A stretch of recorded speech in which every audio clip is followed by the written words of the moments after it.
2033. The bell rings. 26 students lift earbuds. 26 different lessons begin at the same time. At the front, one teacher watches soft lights rise and fall across a screen like a classroom learning to breathe. Within a week, attendance is up, stress is down, and parents can see, second by second, where their kids struggle and where they fly. But what no one expected was who would be the first to ask it all to slow down. We begin in a middle school with a name you could find in any town. The posters are familiar. The floors, scuffed just right. Only the rhythm has changed. Miss Rivera has taught math for 12 years. Today, she is not a lecturer. She is a conductor. Her tablet shows 26 tiny tiles that glow and dim. Green for on track, amber for stuck, blue for daydreaming, a soft gold for flow. Jamal, 12, a quiet kid who never raises his hand first, stares at a fraction that keeps slipping. Solve it your way first, I'll wait. A voice in his ear is unhurried and kind. The classroom doesn't sound like a chorus of wait anymore. It sounds like pencils and breath. It sounds like 26 kids learning at 26 speeds. That night, Marisol, Jamal's mom, opens the parent dashboard. It's gentle. No red X's, just stuck here arrows and ready to try stars.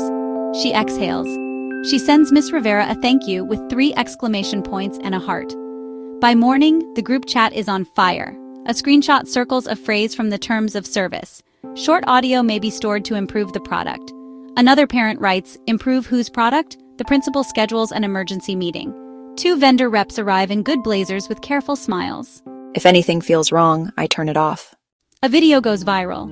It shows a student at home, the same calm voice guiding an essay, asking a question that leads to a thesis, suggesting a structure, offering synonyms.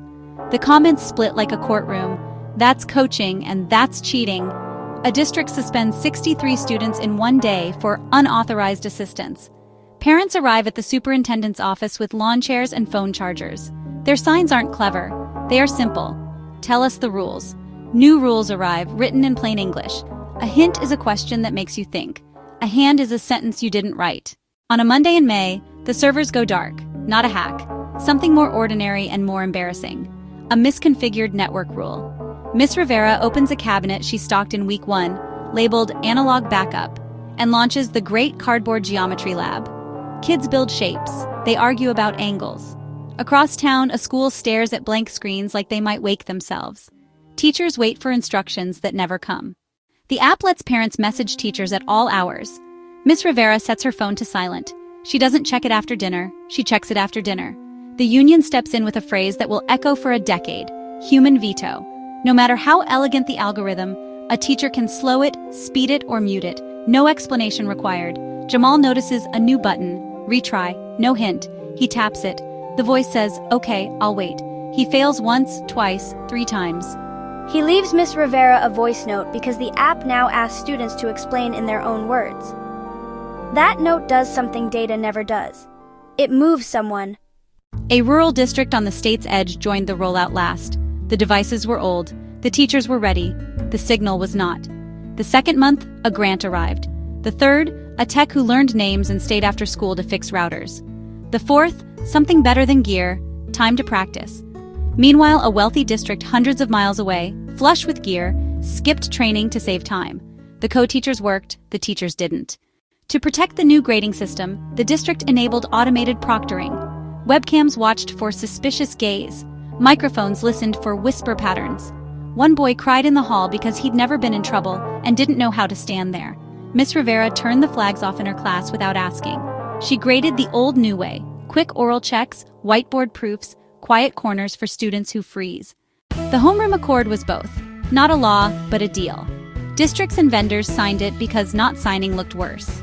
The core rules were simple: baseline funding for the floor, privacy by default, plain transparency, teacher veto, analog backup, scheduled, not improvised. Buried in a patch note, retry, no hint. Students could toggle the AI to step back. If they solved cold on a retry, the score rose more than a hint helped win. Jamal tapped retry 3 nights in a row on a unit he avoided all autumn. On the 4th, he left a 5-word note you can't fit on a dashboard. I think I like this. The gym smells like varnish and spring. Kids stand by tables and explain real things to real faces. A grandmother watches her granddaughter teach fractions with blocks like the ones she learned on. Miss Rivera doesn't touch a screen. she carries a stack of small cards and writes down moments no database would notice. Looking back at 2033, the headline isn't that AI replaced teachers. It didn't. It replaced waiting. It filled blind spots that make a child feel invisible.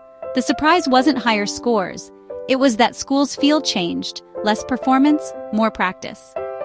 Marisol took a photo of Jamal asleep on the couch, math book open on his chest, pencil still in hand.